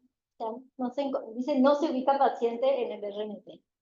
9 pacientes que no están en el RNT. Estos son capaz derechos en la institución que ni siquiera descartados en la institución, esos que habla Julio, que no llegan. ¿Sí? Y después una paciente que aunque está ingresada como caso no tenía tratamiento, alguna razón yo no la pude saber. Y después hubo un caso que fue desechado en noviembre, porque decía, tiene diagnóstico de aspergilosis, se echa caso, y en abril, sin ningún otro test para tuberculosis, es reenviada para tratamiento de tuberculosis. O sea, realmente los pacientes en el global de todo eso, los pacientes que no se trataron, o sea, si este 50% que tengo acá fue bien tratado, yo no puedo, ¿no? Pero de lo que surge de todo esto que yo analicé, es que realmente el porcentaje de pacientes que terminan no siendo es poquito, ¿no? Bien. Y después, lo otro que quería compartir con ustedes, esto no es mío, lo saqué ayer leyendo. No puedo con esto. Que me parece. Clicar ahí en la presentación y bajar con la. Primero, el título de este estudio que me pareció, o sea, este es el dilema, ¿no? Performance del Expert Ultra. ¿Está vivo o está muerto? Y este es el dilema que tenemos, ¿no? Eso que yo estoy viendo, ¿está vivo o está muerto? Entonces dice así, ¿no? El origen del ADN en el esputo, en la ausencia de bacilos viables, puede deberse a lesiones residuales luego de tratamiento debido a la prolongación, a la prolongada excreción de Mycobacterium tuberculosis que ya ha sido demostrada. Quizás debiéramos ver a la tuberculosis como un espectro de la enfermedad, con subclínica, ¿no es verdad? Donde una tuberculosis self-contained, o sea, que se resuelve sola, o incluso un estado latente, como otras causas de ese ADN no viable en el espectro. ¿Sí? Dice, la causa última de la detección de ADN es la alta estabilidad que tiene el ADN del bacilo de la tuberculosis. Y entonces acá habla de la micropaleontología que detecta tuberculosis en restos de millones de años. Dice, interesantemente, lo que usan es el IS6110, que es lo mismo que usa el EXPERT. Entonces, estamos usando algo que realmente detecta ADN, que, o sea, capaz que fue, ¿no? Es eso, no sabemos qué es lo que va a pasar. Capaz que ese paciente tuvo la tuberculosis y se curó solo, y eso que estamos viendo es el resto de ese ADN que el paciente ya lo resolvió. Pero eso, no, estas técnicas no lo van a poder resolver, ¿no? Hay estudios de investigación donde lo que se busca es ARN mensajero, o sea, que realmente estemos buscando marcadores de la replicación del bacilo en el cuerpo. Y eso, nada, eso es seguramente lo que se va a venir. Yo estuve el año pasado en Costa Rica, en el Congreso de las LIPE, y hay ya, que no es para tuberculosis, pero que seguramente después, unos paneles de FilmArray, donde vos lo ponés y no te dice el germen, ¿no? O sea, no es que busca, es al revés, él no busca Staphylococcus aureus, Klebsiella, ¿no? Como busca ahora el FilmArray de Mosquitio. Él lo que busca son toda una batería de ARN mensajeros que te dice, mira, esta infección es por un bacilo gram negativo, seguramente, ¿no? De acuerdo a la reacción que tiene el cuerpo a esa infección. O sea, son ARN mensajeros del cuerpo de la persona, del humano, digamos, en reacción a esa infección. Y eso nos va a permitir, obviamente va a cambiar todo el paradigma de la microbiología, pero va hacia ahí, porque es esto que está ahí, no hay como mucha controversia, ¿no? O sea, que lo detectó el ADN y lo detectó. Ahora, el valor de ese ADN es la parte difícil de darle. Bueno, y este otro también era como una representación así, decía, la ostensible discordancia entre la alta sensibilidad del diagnóstico y el cultivo puede no representar un error de la prueba, sino eso, ácidos residuales de tuberculosis resueltas espontáneamente o tuberculosis waxing and waning subclínicas. Waxing and waning son esas que como que van y vienen, ¿no? O sea, que reactiva y desactiva son. Pero bueno, esto mismo que estamos pensando nosotros, lo tienen otros también, ¿no? Y creo que hasta que no llegue todo eso, de la detección, de la respuesta de la persona hacia la enfermedad, es algo que no lo vamos a poder resolver. Lucía, Hola, ¿cómo andan? ¿Todo bien? Muy buena la presentación. No, yo por eso que decía Julio, que estuvimos nada, repasando unas cosas y un poco en esta línea que venía diciendo Claudia también. La OMS, incluso en esas nuevas guías que actualizó ahora, lo deja como bien sentado, que este aumento de la sensibilidad en la detección va a tener incorporado esto que mencionaba Julio, que son tratamientos innecesarios. Digo, que lo tenemos que saber y que eso es donde capaz que hay que como eso o derivar o no. Decía números que eran que cada 40 o 80 individuos evaluados, aproximaciones, ¿no? Modelados, mejor dicho, que de cada 40 a 80 individuos evaluados y de cada 10 a 500 tratamientos, van a haber, perdón, 10 a 500 tratamientos perdón. De cada un diagnóstico falso positivo de tuberculosis, dicen al revés, por cada 40 a 80 individuos evaluados va a haber un diagnóstico falso positivo de tuberculosis. Y después, por cada muerte prevenida de tuberculosis, probablemente hagamos de 10 a 500 tratamientos innecesarios.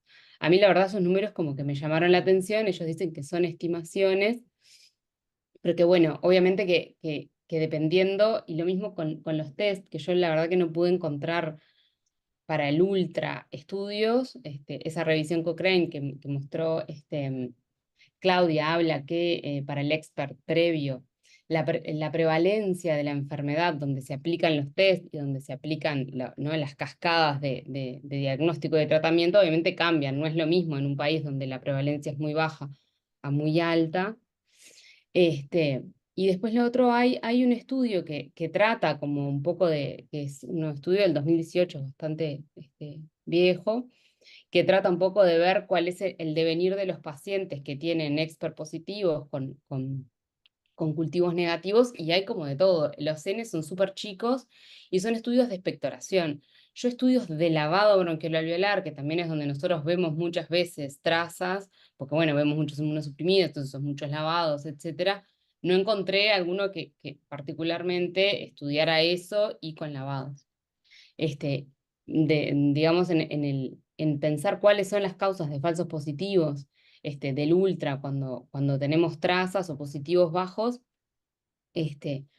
además, ¿no? Obviamente de quienes hayan tenido tuberculosis, y algo de lo que hablaba Mariela de la contaminación, sí, obviamente, de los pseudobrotes ¿no? Por ejemplo, relacionados a los fibrobroncoscopios contaminados. Lo que hay reportado es muy viejo, no vi reportes de pseudobrotes vinculados a trazas, y lo que sí decían es que cuando uno tiene, piensa o que hay un brote por tuberculosis en esto relacionado, la mayoría son estudios del 90 y pico, ¿no? Eran brotes, o sea, no eran pseudobrotes. Cuando uno tiene muchos casos de tuberculosis, terminaban siendo en realidad casos reales de tuberculosis y no contaminaciones, pero sí había algún reporte de contaminaciones de fibrobroncoscopios, y que es probable que ahora con la sensibilidad aumentada con respecto al 90, ni que hablar, vayamos a tener un poco más de eso. Y después lo otro que se mencionaba era la de contaminación, que hablaba Claudia. No encontré números, o sea, que correlacionaran de contaminación y evolución clínica, digamos, después, eso, como que esos números no están. Y lo otro que también está como bastante nombrado, pero más como en teóricamente, y que obviamente es una explicación plausible, es la detección de tuberculosis subclínica, infección tuberculosa latente. Yo de los estudios que encontré y que estudiaban sensibilidad, especificidad, rendimiento, etcétera, eran todos obviamente en pacientes sintomáticos. Entonces, bueno, esa interpretación, la verdad, creo que es un trabajo, es un área de investigación activa. Y bueno, sí, en eso la OMS lo que recomienda, que estuvimos charlando, bueno, recomienda repetir el ultra, sí, ¿no? Hay algunos lugares que dicen, bueno, si usted tiene unas trazas, repítalo. La OMS, por ejemplo, lo que dice es ir a ver la historia clínica y bueno, y la historia de tratamiento de tuberculosis previa. O sea, hay algunos que sí sugieren repetir, otros que directamente sugieren ir hacia el análisis clínico de ese paciente y evaluar el riesgo. Y bueno, eso es un poco lo que, en la revisión Cochrane, y hay un estudio ese de Dorman de 2018 que es lo más clínico que encontré, que está lindo para leer, pero los números son, nada, muy, muy chiquitos. Mariana.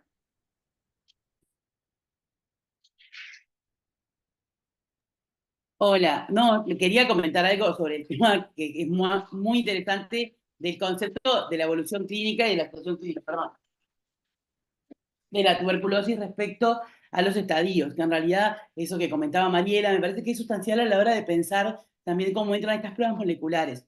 Esa visión que tenemos y que hemos aprendido y enseñamos todo el tiempo a los estudiantes de latente o clínica, activa, enfermedad tuberculosa, es una visión evidentemente simplificada, en la cual cada vez más hay planteos de que existen primero idas y vueltas, o sea, y después poder distinguir diferentes etapas en el medio o en ese interín, o una división de eso que sería encontrar estadios subclínicos o incipientes, que son los nombres que más se han usado en la literatura para denominarlos, o esos estadios, y lo otro es tratar de reconocer cómo pasa la historia natural, o sea, porque las personas pueden pasar por estadios incluso sintomáticos y remitir espontáneamente sin llegar a ser una enfermedad tuberculosa establecida, y esa vuelta probablemente también tenga que ver con esa posibilidad. Y creo que ahí entra la importancia de los marcadores inmunológicos y su rol en el manejo de los pacientes. Y lo otro que ha generado bastante preocupación y genera, uno es cómo va a evolucionar y cuánto el tratamiento puede modificar esa evolución y su importancia.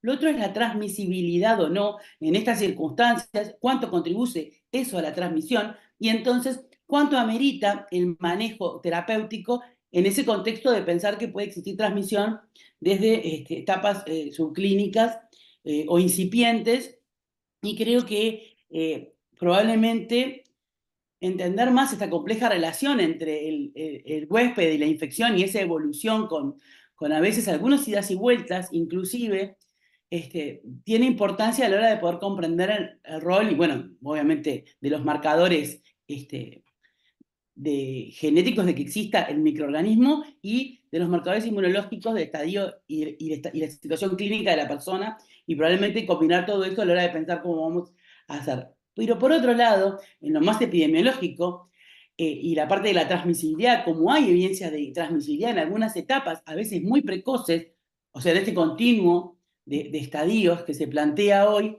hay muchos autores que plantean que hay que, para erradicar la tuberculosis, actuar fuerte en muchas de estas etapas, digamos, y no solamente cuando hay una enfermedad clínica establecida. Digo esto porque probablemente eso también va a estar a la hora de la discusión si queremos contribuir al fin de la tuberculosis de alguna manera. E incluso muchos hablan, bueno, según el país y la situación respecto a la tuberculosis, el manejo también se modifica un poco.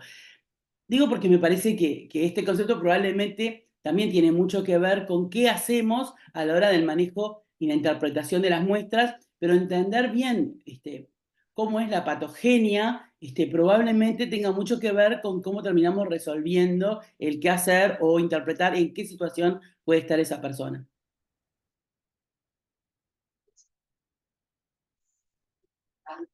Virginia, y después le damos a Mariela la palabra para cerrar, porque así respetamos los tiempos. Bárbaro. Bueno, buenos días a todos. Y nada, compartir la búsqueda que estuvimos haciendo y como decía Lucía y como ponen en las guías nuevas de la OMS, que este aumento de la sensibilidad de la técnica viene de la mano con una pérdida de la especificidad. Y cuando tenemos que pensar en qué pacientes no estaría indicado o pensar con más cautela en qué pacientes solicitar esta técnica por esta pérdida de la especificidad que se ve sobre todo en los resultados trazas positivos, sería este grupo de pacientes que no son VIH positivos, que están sintomáticos y que tienen un antecedente de tratamiento de tuberculosis en los últimos 5 años, donde se vio la mayor pérdida de la especificidad de la técnica con este resultado de trazas que las guías ponen en realidad que no debería utilizarse en esos pacientes y en el caso de utilizarse tiene que ir de la mano, como decía Zaida, de un estudio muy exhaustivo de la historia clínica previa de ese paciente y generalmente consultar con un especialista sobre todo la necesidad de si ese paciente en esa situación y con ese antecedente previo donde sabemos que la especificidad de la técnica disminuye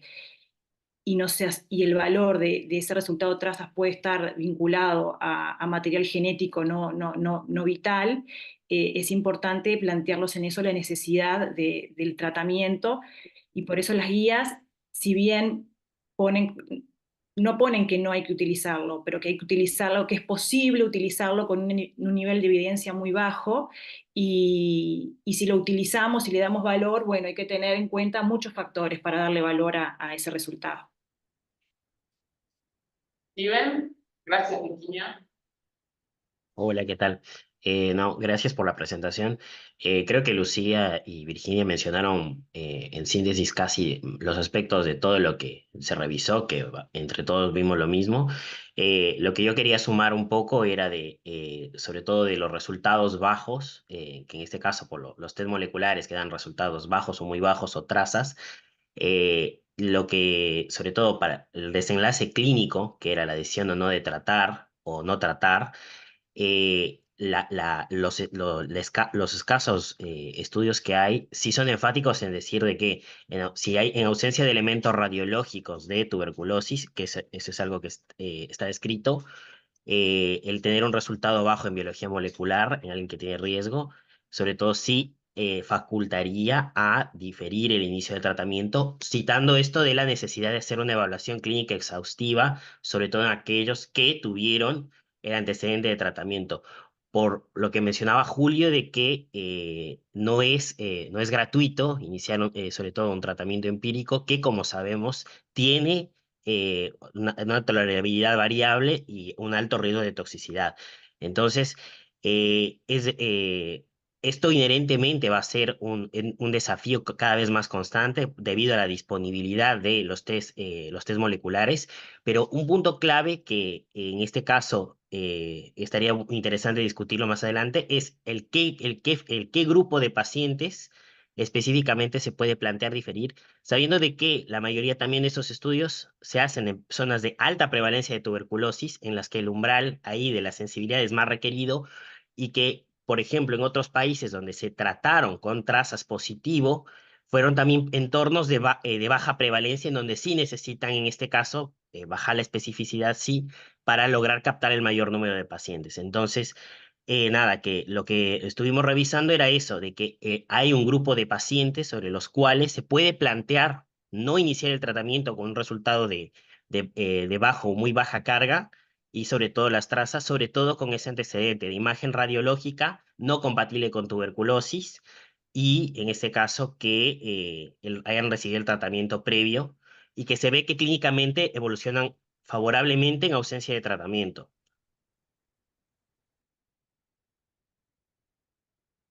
Bueno, Javiera. Dos cosas más. Primero, agradecer a los compañeros que revisaron el tema, porque la verdad que va en esa línea, también la lectura que nosotros hemos hecho, que hay factores que inciden en la interpretación de eso, que tú decías, es el factor epidemiológico. Nosotros como país no entramos muchas veces en la literatura que hay sobre este tema, que los países tienen muy baja incidencia de tuberculosis, eso es una limitante más a la hora de interpretar los resultados.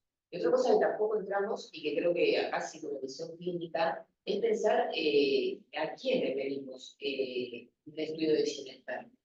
Nosotros sabemos que como la mayoría de las muestras son por fluido rojo con lavado, el Ginester entra como si pedimos, ¿no? De 5 cosas, y entonces los test, todos sabemos metodológicamente que están influenciados por el valor pretest, por la predicción de que sea positivo o negativo frente a un paciente. Entonces me parece que ahí se me como clínica, nosotros, hablando de infectólogos, la gente que vamos a dicha neumólogos, debemos trabajar a quién se le pide y a quién no se le pide, teniendo una herramienta tan sensible que por suerte la tenemos. O sea, creo que hay problemas que van por los clínicos, a quién se le pide y a quién no, quién pensamos que puede tener tuberculosis, no pensamos que puede tener tuberculosis, ¿para qué le pedimos? La técnica, la pregunta.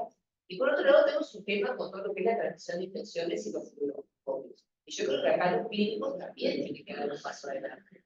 Porque el problema no es la técnica, que es fabulosa, creo que después de esta posición espectacular, nos quedó mucho más claro todo lo que podemos tener hoy en una muestra de tuberculosis, es impensable para los que tenemos más de 50, seguro, lo que esto ha cambiado, sino que tenemos problemas como caseros, uruguayos. Uno son la contaminación de los fluorocopios.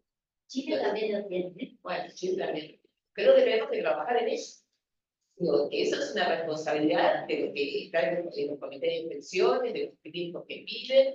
Cuando hay muestras, como decía Claudia, que los resultados no son los esperados, no solo hay que hacer una revisión de la historia bacteriológica, sino que hay que hacer una revisión del fibroscopio que le sacaron la muestra del paciente. Nosotros lo hemos hecho.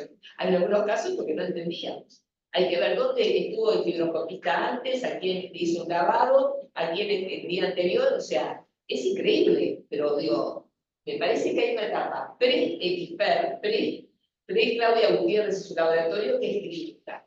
Entonces, creo que ahí hay una responsabilidad nuestra. ¿A quién le pedimos la técnica? Y cuando hay resultados inesperados, ¿qué hacemos con las fibroscopías? Y algo más estructural, que lo deseable, ¿qué hacemos con los fibroscopios y este tipo de contaminaciones? Que seguramente lo voy a estar aumentando, pero bueno, para esto ha pasado a ser muy relevante. Bueno. También es lógico que tengamos más trazas en los lavados que de las muestras. Porque nosotros vamos a buscar al lugar donde se supone que está la inspección. Entonces, es muy incipiente, el único lugar donde lo vas a encontrar es en el lavado. Y la declaración visitante no lo viva. Creo que se da un combo en el lavado. Se da que vos lo haces en un paciente que va a tener baja carga. Ya es de baja sensibilidad en general. Exacto.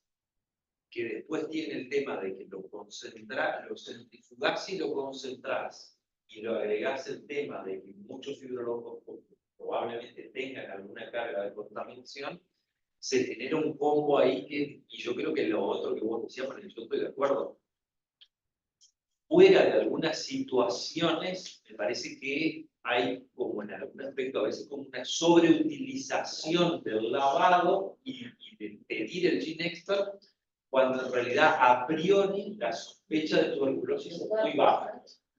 Entonces creo que se da un combo ahí que termina en esta punta del iceberg que vemos acá.